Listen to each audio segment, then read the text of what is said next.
Hello there, and welcome to What's the Point? A question we should all be asking ourselves, and the podcast by brand architect Bill Ellis that will help you discover, clarify, and live your purpose. Hello, everybody, and welcome back to What's the Point? And as I am with every episode, I'm excited this week for my guest, but there are two really distinct elements going on here. This is my first podcast with a repeat guest, and it is also my first podcast with more than one person, in this case, a couple. So please welcome John David Mann and Anna Gabriel Mann. Hello, Mr. and Mrs. Mann. Hey there. Hello. Yeah. So it's going to be a great time. These are two very special people that I've been blessed to know for many, many years. You might be more familiar with John than Anna at this point, in that John is the co-author of the Go-Giver series of books, the first four in that series, as well as being the author of well over 30 books, four on the bestseller list, and just all sorts of accolades for the books that he's been on. Most recently, he's published his first ever mystery book called Steal Fear, which is a book that I recommend highly for anyone that likes fiction and mystery fiction. And his beautiful wife, Anna, is a clinical psychologist before going into becoming an educator and a therapist and beyond. And we'll talk a little bit more about that as we go. But the important thing here is for me just to introduce these two as the co-authors of the soon-to-be released book, The Go-Giver Marriage. And I'll just throw this out there. How did you two get to the point of writing a book called The Go-Giver Marriage? No, go ahead, John. You? Oh, okay. Yeah, no, you go. This is your favorite story.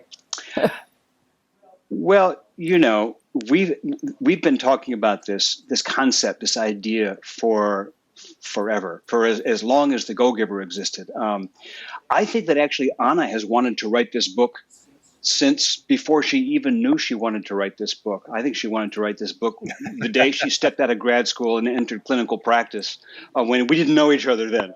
But more specifically, you know, the Go-Giver came out back in 2008. It was 2005 that the first copy of the first rough draft slid out of my desktop printer, and Anna was the first reader, and she read it and said, you know, this is a great idea for a book about relationships, a book about marriage, the whole Go-Giver idea, putting the other person's interests first.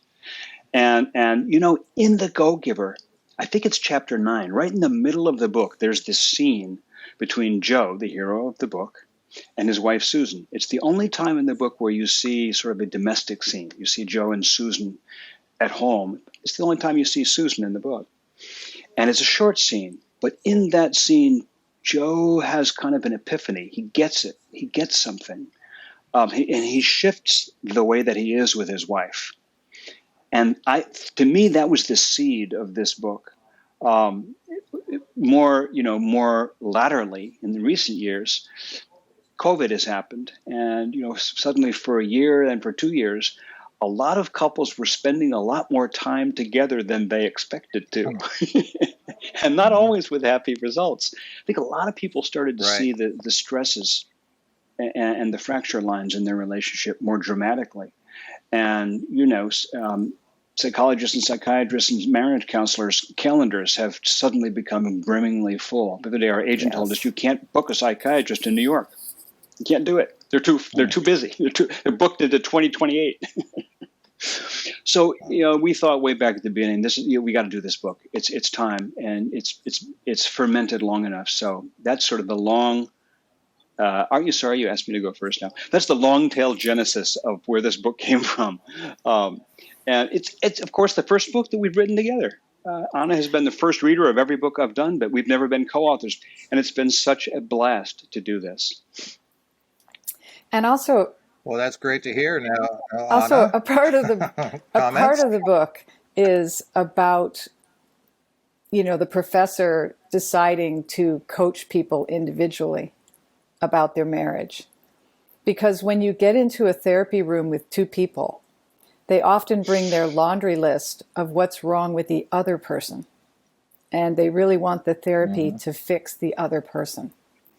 And you have to coax them into the understanding that this is a dynamic they share, and that, they're both going to have to work on their issues in the marriage. But when you work individually with somebody, it's less about what's wrong with your spouse and more about what can you do to change the tone of your marriage. And that is actually a decision I made years ago to work individually with people, because I feel I can help people more shift the tone of their marriage and shift the energy of the relationship by working with them individually. And that it takes the whole equation of the argument that's at the center of the interaction out. It takes all the scorekeeping out, because in the coaching, I'm not interested in scorekeeping. In fact, I'm really encouraging each individual to let go of the scorecard. This is not about what they've done wrong or about their socks on the bedroom floor. This is not about that. Well, I think that's a wonderful follow-up to John's story about the genesis of the whole book. And the fact that the idea sparked, Anna, when you first read the first draft of The Go-Giver is amazing, because that concept of giving and putting the other person's interests first applies to so many different instances, but specifically to relationships in general and marriage in particular. Yes. What a keen insight so early on. Well, thank you for that. I think it applies as well to parenting. It applies to business relationships, friendships. There's just so many levels of relationship, and but marriages are dissolving all across the country. I mean, divorce is at an all-time high right now, and that's something that we hope this book will help to change. We hope this book will touch a lot of lives, help a lot of people to see their own material and decide to change the tone of how they bring themselves to the relationship. I can tell you that I mentioned. Go ahead, please. I'm sorry, John. I was just going to piggyback on something Anna said about shifting. She is there's this character in the book called the professor, who is the family therapist in the book, who is the mentor. But it's not so subtly based on Anna's experience, because she is that therapist who has, as she says, made that shift from coaching couples and even groups of couples to coaching an individual. And I just want to bounce off that and say, I am not a therapist. I play one on TV. I've been in positions where I'm just coaching or counseling people just because of the nature of the situation. Way back when I was in my 20s, first time I can ever remember giving anything remotely like couples advice or relationship advice. A young guy was my age, but he came to me in a house that I was leading and running at the time and said, I want to be married. I want to be in this perfect relationship, but I've been looking and looking and looking, and I can't find the right person. How do I find the right person? Now, I didn't know the answer, but what I said was, what came out of my mouth was, Tom, you don't need to find the right person. You need to let the right person find you. What you need to do is you need to be the right person. You need to be the person that's going to attract that person you're looking for. And he took me seriously, and he took stock of how he was in the world, and being serious about pursuing his own aspirations and dreams. And, within 6 months, he had drawn into his life this woman. They're still married. They have 2 kids. The kids are grown. They're amazing. It worked. But that's kind of the whole premise of this approach of this book that I outlined in the parable in the first half. It's like a little Go-Giver parable, and it has a kind of a fable within the parable. But then Anna takes that in the second half of the book and explains it in practical how-to bullet point detail So it's like a little manual, second half of the book. And the essence of it is it's so practical, Bill. It's stuff you can do. It's not big, dramatic, sweeping, we're going to spend $10,000 and go pour out our hearts to a therapist and dramatically upheaval in our lives. It's simple, everyday stuff you can do. And it fundamentally comes down to things you can do about yourself, you can do with yourself, changing yourself, becoming yourself, developing yourself. So you don't have to mess with trying to change the other person or control the other person or get the other person to change their mind about something or get the other person to behave a different way. That's such a losing battle. It's really all about becoming the spouse who is part of the marriage that you aspire to have, and then leaving it to them to serve the tennis ball on their side of the net. Yeah, and I think that's very profound.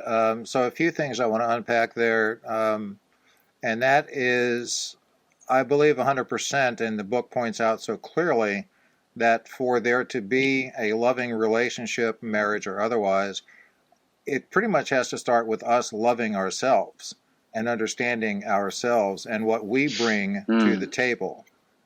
Because the more we understand ourselves, the more we understand what will help to complement that. The other thing I want to say, and I don't want to give away a lot of the story, the couple, Tom and Tess, but I loved your description, John, because it is a little parable with an anecdote in the middle, which is very intriguing to me. I loved reading it, and thank you for letting me have an advance copy, because it's as brilliant as all of your stories are within The Go-Giver. But then for it to get into the second half of the book with practical, real-world, simple, not directions, but insights, comments, and different tips on how to do that. So let me ask you a question that we came up with. Do you think you can learn about marriage before you're in a marriage? Yes. I wonder what Anna will say. I do. I do. And it's funny because in the back of the book, I did not focus heavily on the issues of history and trauma. I did bring it in. And, more in the statement of, we all arrive at a relationship with large suitcases of emotional baggage from our history. If you had a father who criticized you continually and made you feel very small, or somebody who publicly shamed you, or, a parent who was outright verbally abusive and neglectful at the same time, then these are all ways that you've internalized what love looks like. And so we all are drawn like moths to a flame to the very person who will actually help us unpack that suitcase, who will actually show up in a way that will stimulate all of those unmet needs. And that is what really starts to happen when people get into the intimacy of a relationship. People fall in love, and there's that moment of just, the feel good, I'm in love energy. And yet that isn't what sustains. They want to freeze that experience and have it just be the tone for the rest of their lives. But the truth is, life goes on, good things happen, people lose their jobs, finances go up, finances go down, kids are born, sometimes they have special needs. We have 3 special needs children in our family. And, those are challenging things. Those are things that, bring all of your issues to the surface. So it's critically important as you enter into a marriage to know that it's not going to, this tone of the so-called honeymoon love is not going to remain. But what you do with that and how you behave and how you bring yourself to the relationship is so critical, because you need to approach it with compassion. You need to remember that, your partner is going to do things that irritate you or bother you, that there's going to be moments, but you have to be willing to see the best in them. And what the secrets are about is, one of the things we say in the back of the book is that love is a practice. It's not an event. It's something that you practice at. John's a first chair cellist. He started a high school when he was a teenager. He's been an entrepreneur. He started a new career as a writer at 50. So he's used to starting something new and going out on a limb and practicing at it, getting better and better with practice. That's actually, you don't become a superb meditator or a first chair cellist or a seasoned writer or anything that requires consciousness and attention without spending the time to be conscious of your own behavior and give attention to the other person. And every secret is based on psychological developmental theory, every single one. And so they're core elements of, if you were parented well, somebody did this to you. So why not parent each other? Why not parent ourselves?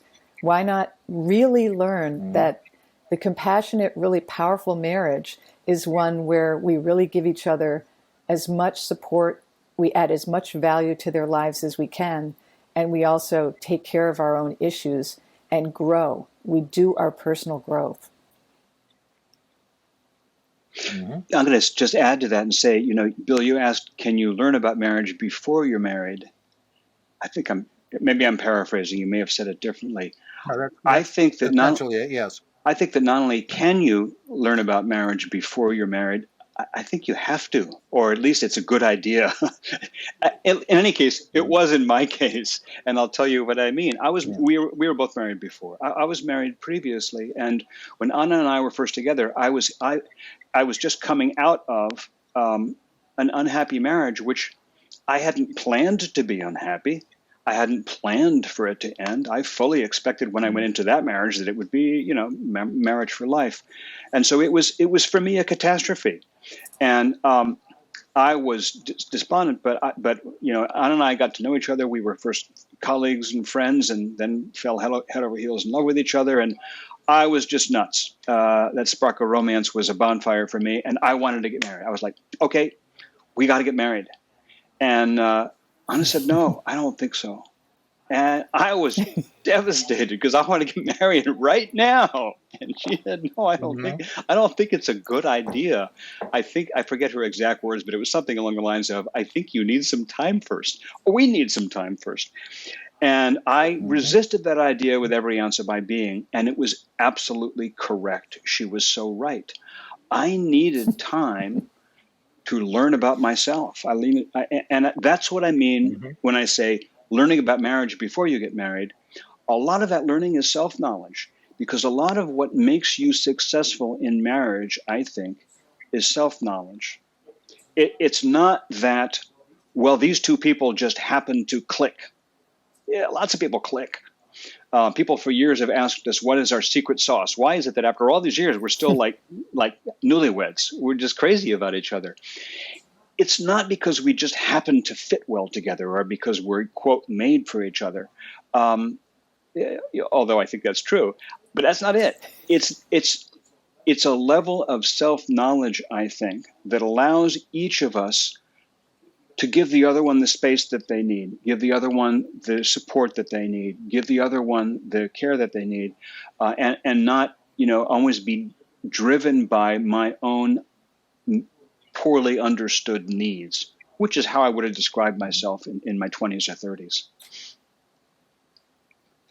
Yeah, and so you've both been married previously, as have I and my current wife. So learning about marriage before you get married is a good idea, but it's similar in my mind. I'll use a sports analogy where people talk about being game ready, where you can practice on the field amongst your own team, but when you get in the actual game, things are different. Yes, it's and true. I would submit that that's the same thing in marriage, so that when you get into marriage, we learn about what buttons get pushed. We learn about some of those things that we may not have been aware of, but we have the opportunity to learn how to better respond to them, or how to best respond to them. So that's something that I think is realistic. So if people have asked me, should I read that book? I'm not married. Or should I read that book? I've been married 20 years. And my answer is yes in both cases, because there's always something that we can learn. And you Yeah. state it so eloquently in the book that it's the practice of love, but practice doesn't make perfect. And we will never achieve perfect. So ongoing practice makes sense. But better is very good. Getting better is excellent. Yeah. Getting 5% better, it can be bliss. Yeah. Oh, absolutely. And the other thing that it can do is stop things from receding. Yeah. So practicing love in a positive manner, not only will it make things better, it will keep things from deteriorating. Things never stay in one place. There is no stasis. You're either getting better or you're slipping away. And I'll just say that, and I don't want to interrupt you, but just in the book, there are several different couples who are all in different phases, different stages, different situations of marriage, and we did that intentionally.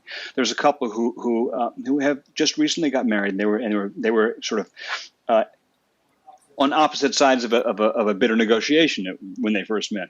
There is a couple who've been married for 10 years. There's a couple who had a child die. There's couples at different stages of marriage, and the idea is exactly what you said.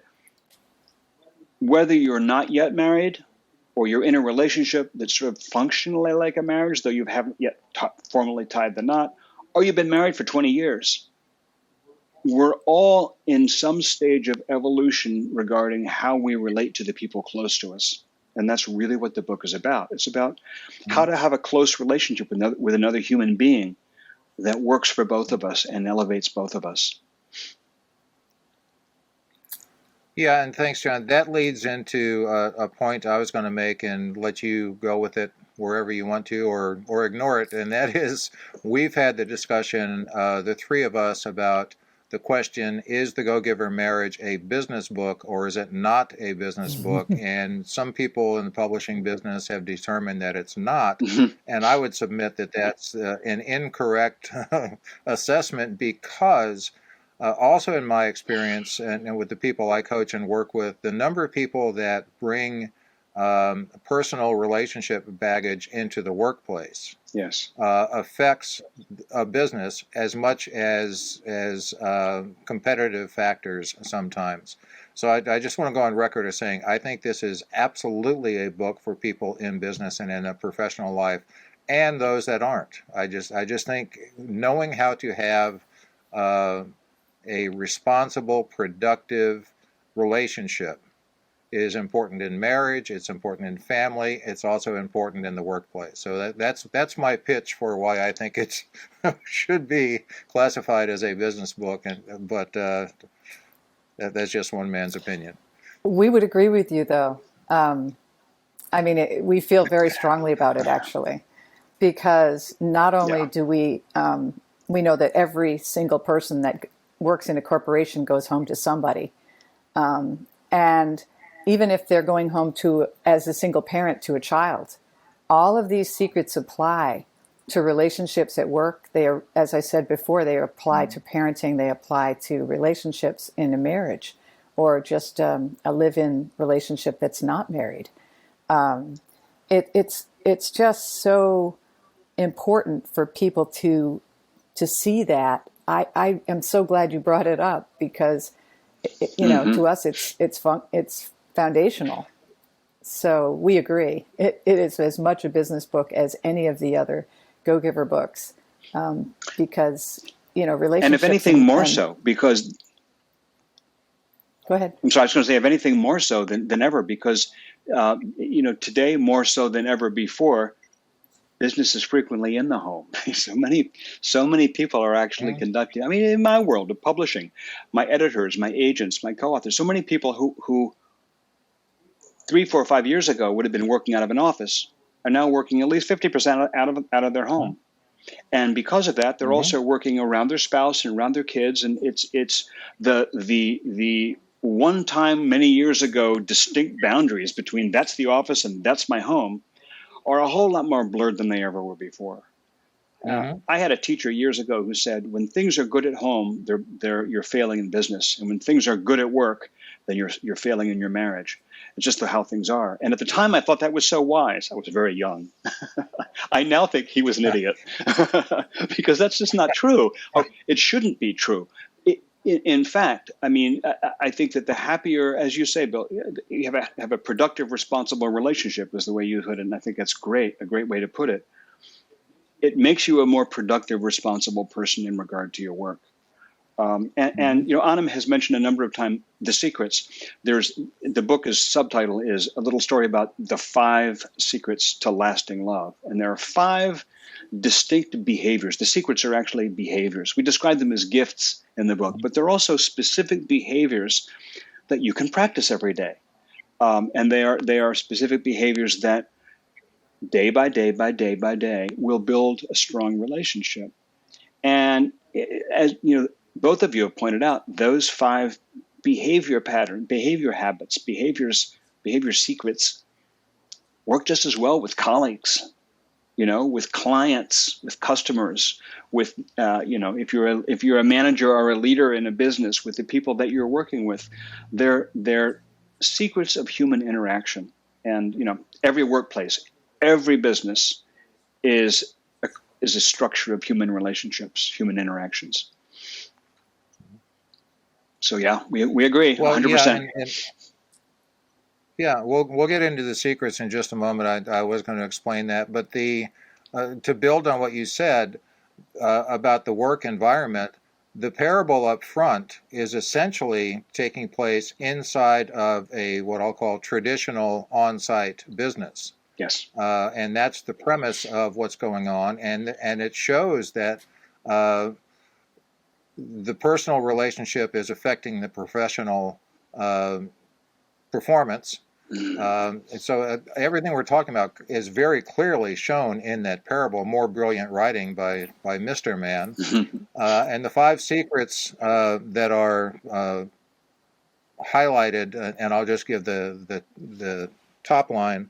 They are appreciate, attend, allow, believe, and grow. And I'm going to let you guys expand on those in just a second. But I do want to say that one thing I love about the book is that it does move from a parable where there are a lot of lessons that can be taken if people are open to taking and seeing those lessons. But the back half of the book, without being tutorial or in your face, is just, here's an explanation. Here's what it means to appreciate. Here's how you can see it. And here are some tips on how to do it. And it's just brilliant. Oh. It's just simple, straightforward tips on how to have literally a long-lasting love. So I love that part of it. And I'll just let you guys take that in whichever direction you want to on any or all of the secrets. Over to you, sweetheart. Well, I'm thrilled that you like the back half because, most of my publishing in the past was in psychology journals, and, they're very clinical. Mm-hmm. You're really speaking in clinical terms. Mm-hmm. And so this was a new adventure to write in a way that was very accessible. And luckily, I had an exceptional editor mm-hmm. who could really take it and frame it in a way that made it really work. But I did want, and the reason that each one of those sections has here's what it is, here's why it works. And the why it works was always, what's the developmental theory underneath it? So I'll start by talking about to appreciate. It's such a simple thing to appreciate somebody. But, to be appreciated is to be witnessed. And I believe that the desire to be positively witnessed and to be witnessed for your authentic self is the most powerful need on earth for every human being on earth. We want very much to be seen and understood. And so when somebody that you love actually takes a minute to not only say, when you talk to our children, my heart just feels so warm because you're such a wonderful father, and you're always so careful and so fair with them. And you can disarm an argument between them in seconds because you're just so steady and such a calming person. But at the same time, your love for them is just so alive and so real and so clear to them. And I just appreciate it so much when I watch you. And, it's like, that's a pretty long explanation, but it's an opportunity to be fully authentic, to really witness them in a way that's clear and profound, and that they walk away going, wow, thanks, I mean, they feel really seen. Well, I think you make the point very clearly in the book as well, Anna, that, giving a compliment by, well, I think you're a great dad, is one thing. Mm-hmm. Giving a compliment the way you just said it, you're a great dad, and how you react to the kids and how you listen to them or communicate, and that starts to really show the impact that they have in the lives of others, and that starts to get deeper. And I think all of us appreciate that a lot more. It's kind of like walking into the store and the clerk says, "How you doing today?" Well, first of all, why are you asking just about today? But it's very superficial. So getting more specific and bringing in the impact the way you did in your example, I think is a great lesson. I think that's a great insight. Yeah, it needs to be real, it needs to be authentic, and it needs to be delivered verbally so that, and when we're coaching, we'll ask people to do this 3, 4, 5 times a day. So if you're paying attention to what's going on in the household around you and to your spouse, you're going to see many opportunities that they do something that you would have just let go by in the past. Like even just as simple as, John brings me a cup of tea in bed every morning. And I'm telling you, I never get tired of that cup of tea, nor do I, it's just something I so appreciate. And I often tell people about it because I want him to know how much I appreciate it and how much it means to me. I tell him directly, but I also bring it up and tell others. Because it's such a simple thing, but it's a real act of attending. He is attending to something that, we're in different places. He gets up at 5 a.m. and writes for many hours. I'm a much later riser, and I want to wake up slowly in bed while I'm posting on Instagram or doing something else on my computer. Everybody has their different patterns, and you can find ways of taking care of your partner and adding value to their life, and at the same time making them tangibly realize how much you love them. So that's the goal. I just want to say, I want to say something about appreciate there too, which is that it may not, but it can feel a little awkward at first. It can feel a little bit like a muscle that you're not used to using. To turn to your spouse and say, "Hey, I just wanted to say, I really appreciate the fact that you did the groceries and I didn't have to do it." It may feel awkward, or I appreciate how thoughtful you are. Something thankful, something simple and expressive like that. It may seem a little awkward at first, but I would encourage you, just do it. Just do it, because it'll be received well, and it gets less awkward. And if it feels clumsy, that's fine. Clumsy is perfectly acceptable. Appreciation is very similar to gratitude. This is a lot like, reeling off a little list of things you're grateful for. The way that we pray typically is not so much solicitation like, "Please, won't you bring me a Mercedes-Benz?" but more like a list of things we're thankful for. And there's tremendous power in gratitude. It's been scientifically studied for over 2 decades now that people who regularly practice gratitude, articulating it, writing it down, or speaking it out loud, it has tremendous health benefits and longevity benefits and productivity benefits and state of mind benefits. But expressing to the other person what you're thankful for, thank you so much for making that dinner. Thank you so much for helping me with this. Thank you so much for, I'll give you a great example.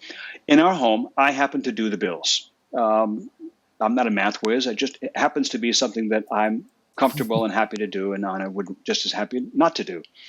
So I do the bills. I negotiate with the utility company or with the, accountant or whatever it is that has to get done. In that realm, that's my deal.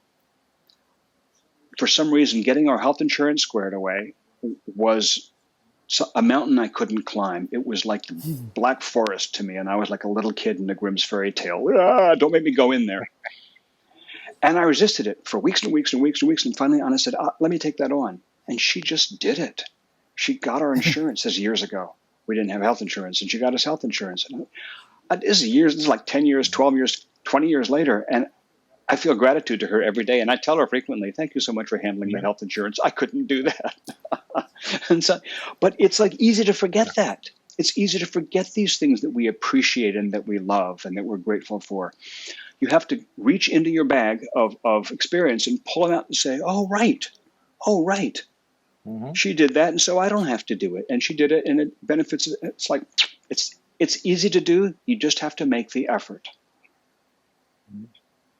Practice. Yeah, and the idea of a gratitude list, in particular, if we focus on making a gratitude list for those things that we can attribute to our spouse or the relationship partner, whomever that is, Yes. makes it that much easier for us to then give that appreciation. One thing that I think is important to note is not giving that appreciation, not giving that acknowledgement can have as much or more so of a negative impact than the awkwardness of giving it, because, hey, I spent all day doing this and you haven't even said anything about it, kind of a mindset. That's something where we have to look to ourselves and say, why do we need that acknowledgement? But the point is, it's always a better idea to state legitimate, sincere appreciation than to just take things for granted. Bill, it's interesting about that, because I think that we don't say this in these words in the book, but when you don't appreciate, when you don't take the time to do that regularly, you start to create an appreciation vacuum. And the thing that fills the vacuum is the opposite of appreciation, which is criticism. Criticism, whether voiced or just silent, starts to grow like a black fog, and it's insidious, and it is the poison, it's the toxin that often is the undoing of a marriage. It's slow, it's often invisible, it's subtle, but we talk about letting go of the scorecard. The scorecard is like, you didn't do this. I did this 5 days a week, and I did the dishes for the last 5 days. The least you could do is X, Y, Z. Once you start doing that little picking away at the person, again, whether it's voiced or in your head, you're starting to pick away at the fabric of your marriage, of your relationship. The beautiful thing about the practice of appreciation is that when you practice it, it pushes out the criticism. It pushes out the black fog. It's like a candle flame pushing out the darkness.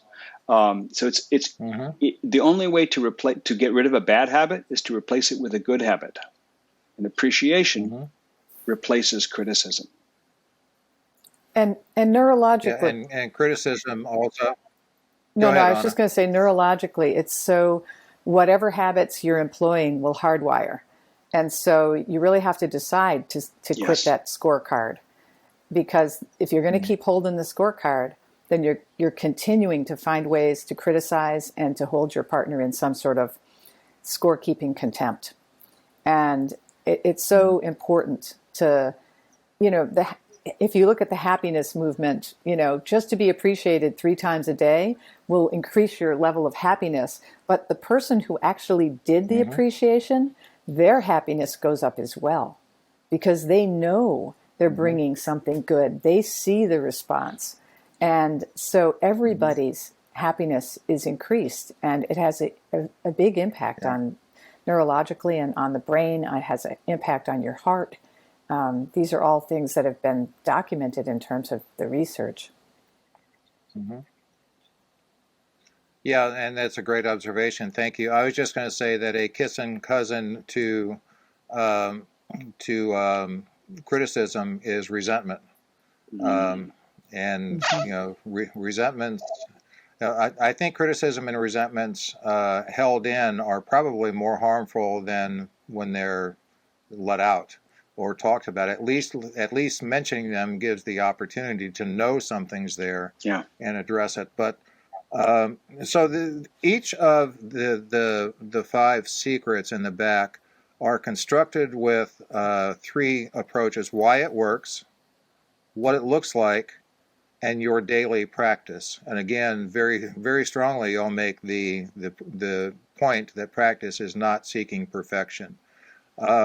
So there's another guest that I've got on the podcast. His name is Peter Docker. He's written a book called Leading from the Jump Seat.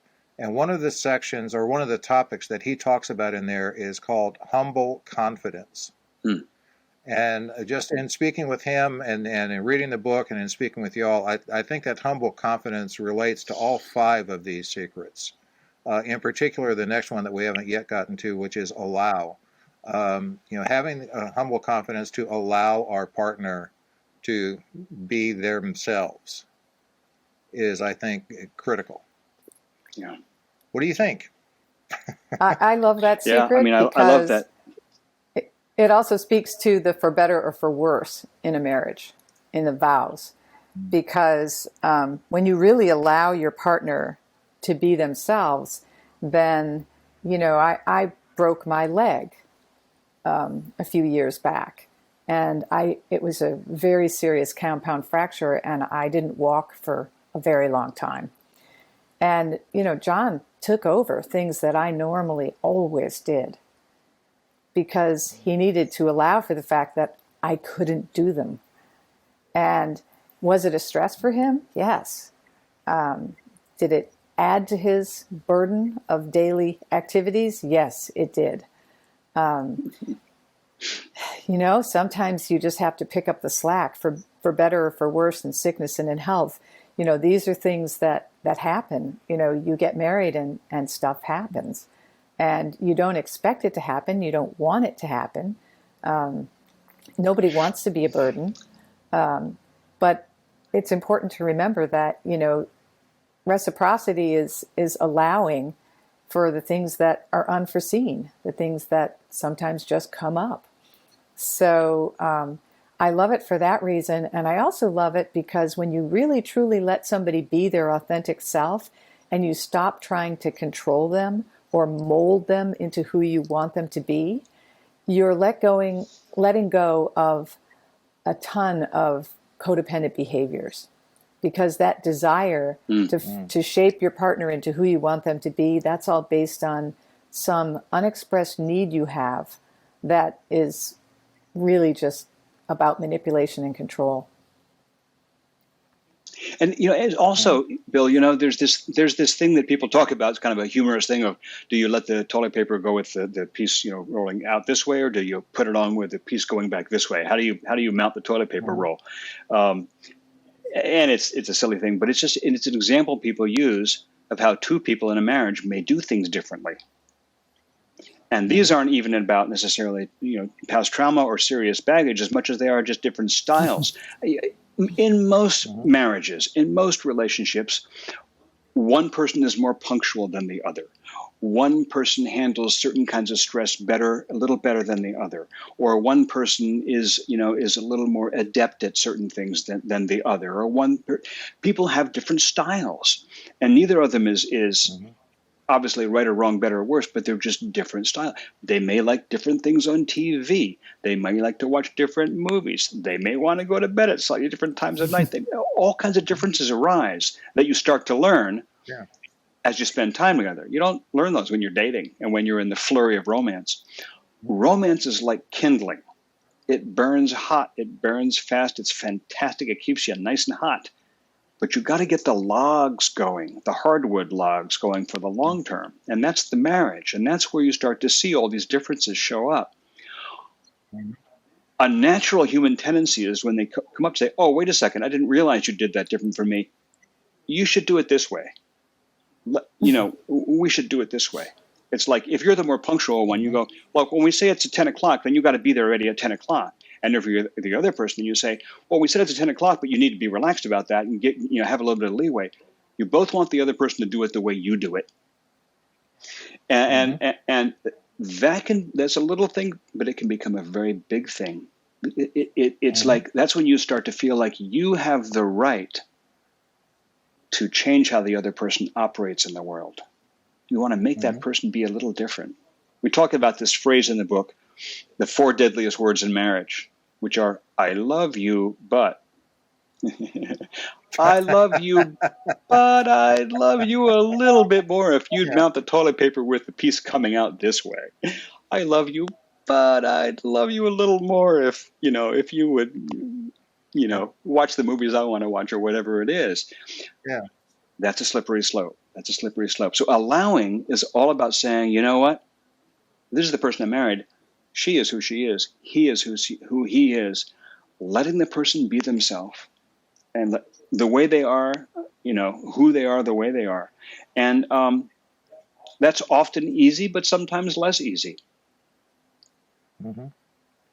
So are you suggesting, John and Anna, that it's probably not a good idea to tell your spouse there's 2 ways to do that? There's your way and the correct way? I'm not saying that's a bad thing to say. Just it's a different style, Yeah. Bill, that's all. Yeah, it's a style that you better read this book quickly. So I want to be respectful of your time. So if you can touch on, unfortunately at this point, somewhat briefly, the final 2 secrets of believe and grow. I'll let you address believe, John, and I'll take grow. Okay, it's a deal. Okay. So I'll talk about believe. Believe, the idea of believe is simply this. That even in times of difficulty, even when your partner, even when, how can I say this? It's most clear. Believing is believing in the core of who your partner is, believing in the essence of them, believing in them unshakably, like the roots of an oak tree, no matter what winds come and threaten to blow the tree down. There's no matter what kind of stress is going on in our lives. It's like when money is a disaster and all kinds of terrible things are happening around us, saying, sweetheart, I know it's going to be okay because I believe in you. It's that kind of belief. And I'll give you a great example of this, quick example of this. It's in the book, actually, which is that, for years, Anna watched me write books like The Go-Giver and articles in magazines and editorials and things. And she loved my writing from the first day we met. Actually, she loved my writing before the first day we met. She used to read my stuff before I even knew her, or she knew me. And she used to say, at one point she began saying, you'd be a great novelist. You'd write great novels. Mm.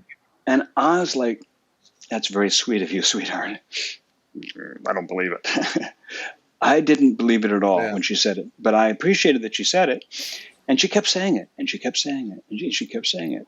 Not in an obnoxious or a nagging way. She just said it, every now and then she'd bring it up. I'd bring her a novel that I just read and say, tell her why it was so great and what I loved about it. And she would say, yeah, it's incredible. You could do that too. You could write a better novel than that. You would be a great... In fact, she began saying, I think that's why you were put here. I think it's what you're here to do.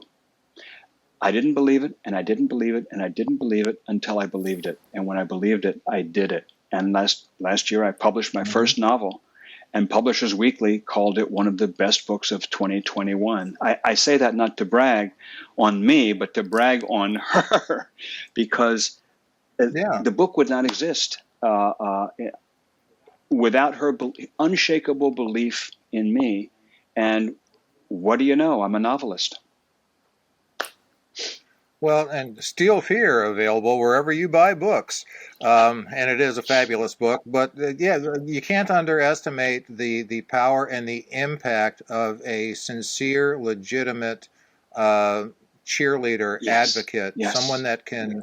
I love a phrase that my wife uses: someone that can hold the mirror up to us and show us part of ourselves that we have not yet seen. Yeah, that's pretty powerful. Yeah, and that also helps us grow. Anna? It does. And it's funny because the reason grow is there is that in every one of the Go-Giver books, the 5th secret is kind of an opposition to the first 4. It's sort of, John refers to it as the opposing thumb, the first 4 secrets, and then that opposing thumb that actually really brings things together. in a marriage, again, it's that romance. People have that romance in the beginning and they just feel like that's the tone that should be no matter what's going on. I've arrived. I'm secure now. I'm in this relationship. It's just going to feel like this forever. And I don't have to change anything, especially myself. And so people would like to get really comfortable in their rut sometimes. And I find that, it's the person who comes home every night and, basically parks in a cozy chair in front of the TV and watches TV until they fall asleep in the chair. And then they get up and go to bed and they go back to work the next day and do the same thing over again. But it's also the women who maybe left an incredible corporate job to stay home with their children, to raise their children. And they've been devoted mother. And now the nest is emptying. They're looking around. The house is empty. They don't know what they're going to do next. They've already cleaned every nook and cranny. They don't have a plan for where they're headed because they haven't spent time being devoted to things that interest them and continuing to learn and to grow.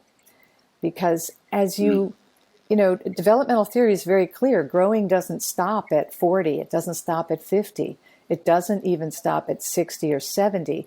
And you'll see people in their 60s and 70s who have kind of what John and I refer to as they've bought the bullet. They've decided they're going to be old. And they are old. And they stay home. And they decide to begin dying. They begun dying. Their joints hurt. Their body hurts because they're not moving it. And they basically have settled in to a place of stagnating.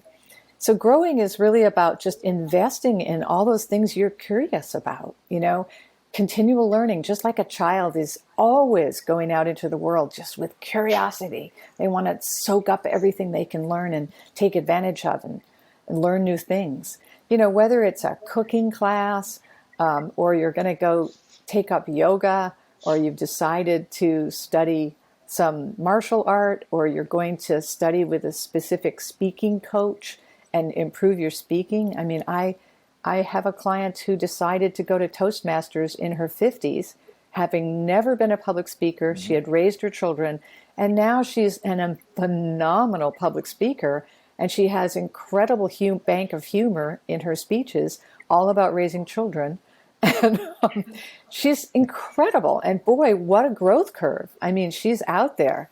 So it's that kind of stuff. And her husband finds her infinitely more attractive because she's developed this whole new skill set. And she's out there, kind of people are really applauding what she's doing.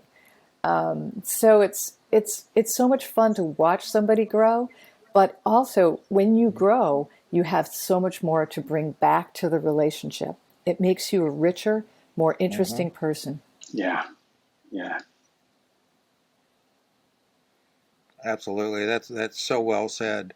Well, we are pressing against the time limit we talked about, and in that this is my first couple or even duo on the podcast. I've been deciding how to do this.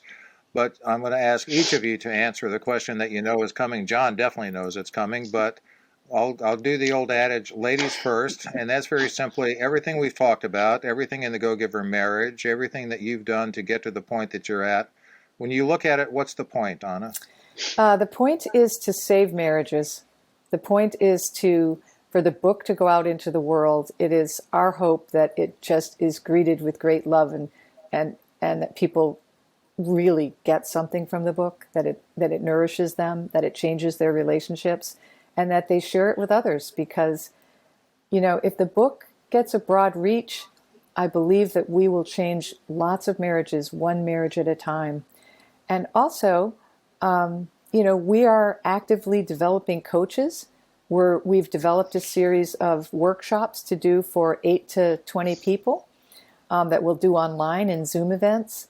So there's going to be a lot of opportunities for people to read it, discuss it, and actively put those actions and secrets into work in their relationships. Fabulous. Thank you. John? What's the point? What's the point? There's so many different points that you could take away from this book. But the point that I really hope people do take away is that entering into a marriage isn't entering into a limitation on your life. Marriage isn't a compromise. Marriage isn't a reduction of your possibilities. It's the opposite of that. Marriage is a doorway through which you have the opportunity to become a larger person than you ever could have been on your own, to become a greater person, bigger person, more fulfilled person, to really be more fully you. I think there's a quote in the book which says that the purpose of marriage is to give yourself to another person and in the process become your best self. And that, to me, is what I hope people get from this book. Well, those are both fabulous answers. I appreciate them, and I share your vision and your hope for that to happen. What is the release date for the book? Do you have that at this point? It's March 8th. March 8th. This book will be available. Feel free. I think you can pre-order it now wherever books are sold. It is buy one for yourself, buy one for your spouse, buy one for everyone you know. It's that powerful. I will be buying a lot, so I'm sure after people hear this, I'll be getting hit up for, hey, send me one of those copies you talked about, and I probably will. So, John, Anna, thank you so much for your time, for your wisdom, for the goodness that you're putting into the world in the form of this book and your experience. It's very much appreciated. Your love is very much a shining example of what marriage can and should be or could be, and I just can't thank you enough. Thank you both. Thank you, Bill. Thanks so much for tuning in. And if you like what you heard, please subscribe so you don't miss an episode. We can promise you'll gain value in every one. Rating and reviewing makes us more discoverable and helps others find out what's the point. And if you'd like to know more about Bill Ellis or contact him, please visit his website, www.brandingpillars.com. See you next time.